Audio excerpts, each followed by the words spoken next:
இப்போ இந்த திருமணத்திற்காக வேண்டி மேரேஜ் விஷயங்கள் பேசும்போது கணவன் மனைவிக்குள்ள அந்த பேர் பொருத்தம் பார்ப்பாங்க. அப்படி பார்க்குறது மார்க்கத்தில் இருக்குதா சார்? கிடையாது. கணவன் அப்படி பொருத்தம் பார்த்துக்கிட்டே தள்ளி தள்ளி போயிட்டே இருக்கும். ஃபஸ்ட்டு ஒரு பொண்ணு வரும். அப்போ இவங்க அந்த பெண்ணோட பேரை கட்டுக்கிட்டு போவாங்க. அவர் எல்லாம் போட்டு பார்த்துட்டு சரியில்லாம பாரு விட்டுருவாங்க. இன்னொரு இடத்துக்கு போவாங்க. இது நல்லா இருக்குன்னு தான் நடத்துவாங்க. இதில் என்ன அப்படின்டா, சரியில்லைன்ட்டு சொன்ன அந்த பெண்ணு நல்லா வாழ்ந்துட்டு இருக்கும்.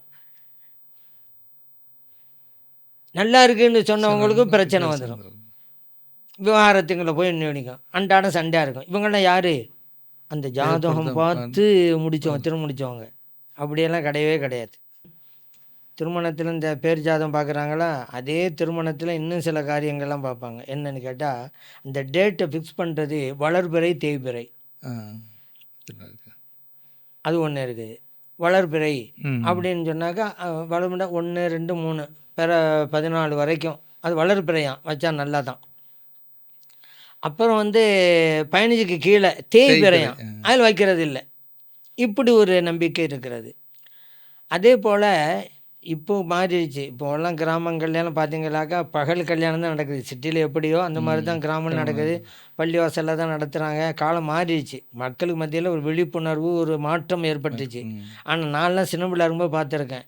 இரவு நேரத்தில் தான் ஊர்வலம் போவாங்க. இந்த திருமணத்துக்கு குதிரை ஊர்வலம் அந்த ஊருமா சுற்றி சுற்றி சுற்றி 1 மணிக்கு மேலே ஒரு 2 மணி அப்போ தான் திருமணம் நடக்கும் நைட்டு. ஆமாம், இரவு ஃபுல்லாக சுற்றிக்கிட்டு வருவாங்க. அந்த தெரு இந்த தெரு எல்லாம் கிராமங்களில் சொல்கிறேன். இந்த முக்கியமான புள்ளிகளையெல்லாம் அந்த நேரத்தில் போய் எழுப்பிக்கிட்டு வருவாங்க. ஏன்னா இவங்கனால அவங்க தூங்காமல் இருக்க முடியுமா? அவர் சொல்லிடுவாங்க, இந்த நடக்கும்போது வீட்டுக்கு ஆள் அனுப்புப்பா வந்துடுறேன்னு சொல்லியிருப்பாங்க. ஊர் தலைவர்கள்லாம் கூப்பிட்டு வருவாங்க. அந்த 2 மணிக்கு நடக்கணும். இங்கே நான் கூட கேட்டேன், ஏங்க எல்லாருக்கும் கஷ்டப்பட்டு தூக்கத்தினை எழுப்பி ஏன் இப்படி நடத்துறீங்க? 6 மணி நடத்துகிறேன். இல்லை, இந்த நேரம் தான் கடல் பொங்கிக்கிட்டு வரும். கடல் பொங்கும்போது திருமணம் நடத்தினா வாழ்க்கையும் பொங்கும் அப்படின்னு சொல்லுவாங்க. ஏன்னா எங்கள் ஊரில் கடற்கரை கிராமம். அந்த கடலுக்கும் இதுக்கும் ஒரு பொருத்தத்தை பார்ப்பாங்க. ஆனால் இப்போ இல்லை, அது எல்லாம் பகல் திருமணம் தான். அந்த அளவுக்கு மாறிடுச்சவங்க. அதே போல் திருமணத்தில் இன்னொரு மூட பழக்கம் ஒன்று இருக்குது. விருந்து சாப்பிடுவாங்க பார்த்தீங்களா? விருந்து சாப்பிட்ட பிறகு இலையை மடக்கிறதுல அதில் ஒரு சம்பிரதாயம் வச்சுருக்காங்க. எப்படின்னு சொன்னால், அந்த பக்கம் உள்ள இலையை எடுத்து நம்ம பக்கமாக தூக்கி போடணும். சாப்பிட்டு முடிச்ச பிறகு இலையை மடக்கும்போது நம்ம பக்கம் இருக்கிற பகுதியை எதிர்பக்கமாக மடக்கி போடக்கூடாது. ஏங்க இப்படின்னு கேட்டால், அந்த பகுதியில் உள்ள இலை இங்கிட்டு போட்டால் சொந்தம் பந்தம் உறவெல்லாம் வேணும்னு அர்த்தமா. இந்த இலையை தூக்கி அங்கிட்டு இப்படி போட்டால் எனக்கு வேணாம் உறவெல்லாம் அப்படின்னு அர்த்தமா. இதெல்லாம் யாருக்கு உங்களுக்கு சொல்லி தந்தது அப்படின்னா, இது நடைமுறைப்படுத்தி போச்சு. முஸ்லீம் மக்களுக்கு மத்தியிலையும் இது இருக்குது. இதுவெல்லாம் இஸ்லாத்துடைய அமைப்பு அல்ல. ஆனால் பல சமூகத்து மக்களோட நம்ம மக்கள் வாழ்கிறதுனால அவங்களுடைய இந்த தவறான கருத்து நம்முடைய சமூகத்தை தொட்டிக்கிடுச்சு. நான் சாப்பிட முடிச்சா வேணும்ட்டு நம்ம பக்கம் இது கூட தான் தூக்கி போடுவேன். ஒரு ஆள் என்ன திருத்தினார், என்ன இப்படி இல்லைங்க அப்படி என்றார். நான் வேணும் தாங்க செஞ்சேன் அப்படின்ட்டேன் அவர்கிட்ட. என்ன இது ஒரு மூட பழக்கம் தானே. இப்போ நம்ம இப்படி போடுறோம், எப்படி நம்ம பக்கத்தில் இருக்கக்கூடிய அந்த இலையை எடுத்து அங்கிட்டு போடுறோம். சொந்த பந்தத்தை ஆதரித்து வாழ்ந்துட்டு இருக்கிறோமே. ஆனால் இல்லை, அங்கேருந்து தான் நம்ம பக்கமாக எடுத்து போடணும், அப்போ தான் சொந்தம் வேணும்னு சொல்லி இலையை தம் பக்கம் போட்டாரா, போய் கையை கழுவுன பிறகு சண்டை போட்டுக்கு வந்துட்டு இருக்கிறாரு. எங்கள் கல்யாண மண்டபத்தில் சண்டை இடத்துல பார்த்துருப்பீங்களே, கல்யாண மண்டபத்தில் சண்டை இருக்கும்.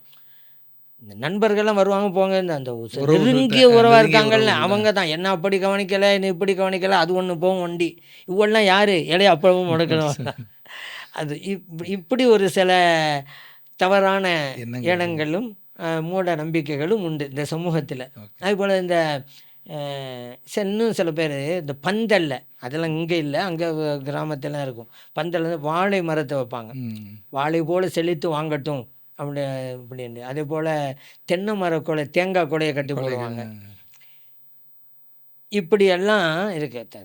நாடு செழித்துவங்கணும் அப்படிங்கிறது பிரார்த்தனையில் இருக்கு.